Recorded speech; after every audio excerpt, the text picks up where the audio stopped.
¿Cómo están? Bienvenidos a una nueva mañana de radio. Estamos ya en el 14 de octubre del año 2020. ¿Cómo responder a un pecado grave con un pecado mortal? Esta es la historia de cómo una maniobra táctica puede acabar siendo una machada del gobierno del diálogo, que prometió alcanzar grandes consensos. La hipótesis más favorable para el presidente y para su vicepresidente, es decir, para Pedro Sánchez e Iván Redondo, es que quieran hacer creer al PP que de verdad van a cambiar las reglas de juego sobre el Consejo del Poder Judicial para obligar a Pablo Casado a que vuelva a la mesa de negociaciones, ¿no? O te sientas y escoges 8 vocales de los 20 que hay con las normas de ahora, o te cambio la norma y te quedas a 2 velas. Tú eliges, Pablo. El pecado grave del Partido Popular es que se niega a renovar el Consejo General del Poder Judicial, a sabiendas de que es obligación del Parlamento hacerlo, tenga la composición que tenga el Parlamento, y a sabiendas de que siempre aceptó el PP que el reparto de cromos se hiciera conforme al peso parlamentario de cada uno. Es decir, que el argumentario de Pablo Casado para negarse ahora al pacto, después de haber estado negociándolo en agosto, y después de aquel pacto que llegó a alcanzar con Sánchez hace 2 años, el argumentario de ahora es interesado y bastante flojo. Este es el pecado grave del PP. El pecado mortal de Sánchez es responder a eso pegando una patada al tablero y cambiando las reglas de juego para que se acabe haciendo lo que él quiere. Por eso la hipótesis más favorable para el presidente del gobierno es que todo esto sea una maniobra para obligar a Casado a negociar. La menos favorable para el presidente y el vicepresidente, Sánchez y Redondo, es que de verdad quieran consumar el asalto. Cuando el presidente no es capaz de armar una mayoría suficiente, cambia las reglas del juego para que sea suficiente con la que él tiene. A estas horas de la mañana andará usted apurando todavía el café, imagino, recién subido al coche. No estará para grandes disquisiciones sobre cómo funciona esto que llamamos el gobierno de los jueces, ¿no? Cómo se forma, por qué se habla siempre del reparto de sillones. Como no le quiero aburrir, al menos no más de la cuenta, se lo resumo como si fuera uno de esos vídeos cortos que hacen ahora en Internet. Las 5 cosas que hay que saber. ¿Cuántas personas forman el Consejo General del Poder Judicial? 20, más el presidente. Se llaman vocales, excepto el presidente se llama presidente. ¿Quién los elige? El Congreso y el Senado. 10 el Congreso, 10 el Senado. ¿Cuántos diputados tienen que votar a favor para que los vocales sean elegidos? 210. 3/5 de la Cámara. En el Senado, 159. Por eso lo han pactado siempre los 2 grupos principales, el PSOE y el PP, porque solo sumados alcanzaban lo de los 3/5. ¿Eso sigue siendo así hoy? Pues sí, sigue siendo así.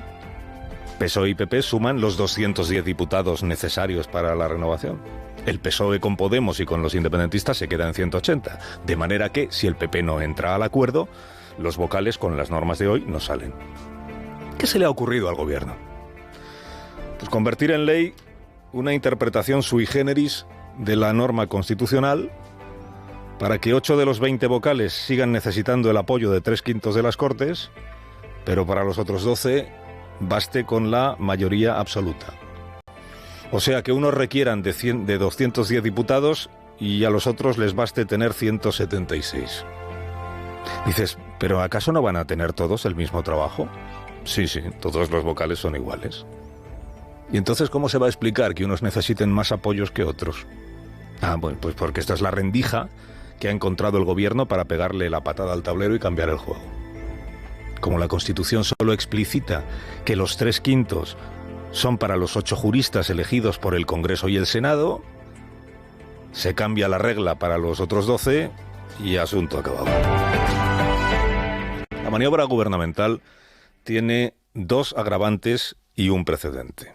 Primer agravante, la simulación. El proyecto de asalto ha sido escrito en el Palacio de la Moncloa y no en el Congreso de los Diputados. La señora Lastra y el señor Echenique, que ayer fingieron ser los autores de esta maniobra, no han escrito una sola frase de este texto. Bueno, no han escrito ni una coma. El conocimiento jurídico de los 2 portavoces, más tuiteros que otra cosa, está sobradamente acreditado por ausencia de conocimiento jurídico. Segundo agravante, la coyuntura. Este es un plan diseñado para salir del paso y para salvar este obstáculo ahora, ¿no? Renovar el Consejo como sea ahora. Colocar a los nuestros como sea ahora. El porvenir ni se lo plantean. Han hecho el cálculo de cuántos votos puede aglutinar ahora la coalición gubernamental y han escrito una ley o una reforma legal que se ajuste como un guante a esta situación de hoy. Por eso la señora Lastra se sacó ayer de la manga el novedoso concepto jurídico mayoría viable. Establece una mayoría viable, es decir, una mayoría absoluta, no reforzada, para elegir en el Parlamento 12 miembros del Consejo General del Poder Judicial, evitando bloqueos como el de la situación presente. Mayoría viable significa, esta sí ahora mismo la conseguiríamos. Legislemos entonces. Claro, si Esquerra o Bildu o los socios habituales tan preocupados siempre por el bienestar de España se negaran a votar a favor de la lista de vocales que presente el gobierno, ¿qué harán? ¿Reformar la ley otra vez para bajar todavía más el umbral? ¿Una minoría viable, tal vez? ¿De verdad cree el presidente Sánchez que también en esto le conviene estar en manos o al albur de lo que le exijan los partidos que anteayer se ausentaron del Palacio Real porque no se sienten concernidos por lo que le pase en realidad a España? Lo que dijo la señora Basa, ¿se acuerda usted? Me importa un comino. Dos agravantes y un precedente. Agravante, la simulación. Fingir que esta es una propuesta de los grupos parlamentarios solo tiene un objetivo, que es evitarse tener que pedir opinión al Consejo de Estado y al Consejo del Poder Judicial. Segundo agravante, la coyuntura. Esto es para hoy. Si dentro de 3 años gana las elecciones con mayoría absoluta un partido de derechas, ¿le parecerá también al gobierno de ahora, al PSOE, le parecerá bien que ese partido, como tiene mayoría absoluta, ya controle también con mayoría absoluta el Poder Judicial? Sabemos que Pablo Iglesias anda haciendo futurología y diciendo esto nunca pasará. Pero tampoco sería la primera vez que los pronósticos de Pablo Iglesias naufragaran. Y un precedente, les decía, claro, con Sánchez ocurre una cosa, es que con sus vaivenes es fácil olvidar la mitad de las cosas que prometió y que no hizo, o que intentó y no consiguió. Como Sánchez es inmune a la hemeroteca, sirve de poco reproducir esta enternecedora afirmación que hizo en una entrevista de 2014 con Jordi Évole. Yo no estoy de acuerdo en que seamos los partidos políticos los que decidamos el órgano del gobierno de los jueces. Que eso pasa, que ha pasado siempre. Entonces, es decir, yo estoy dispuesto a renunciar a todas aquellas comodidades que han hecho peor al Partido Socialista. No estaba de acuerdo con que fueran los partidos los que eligieran a los vocales. Claro, porque lo que quiere es que los elija el gobierno, no los partidos.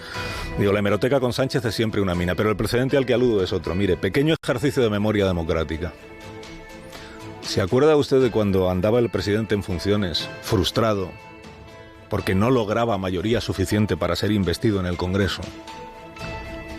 ¿Se acuerda de qué fue lo que entonces le parecía imprescindible que se hiciera en España?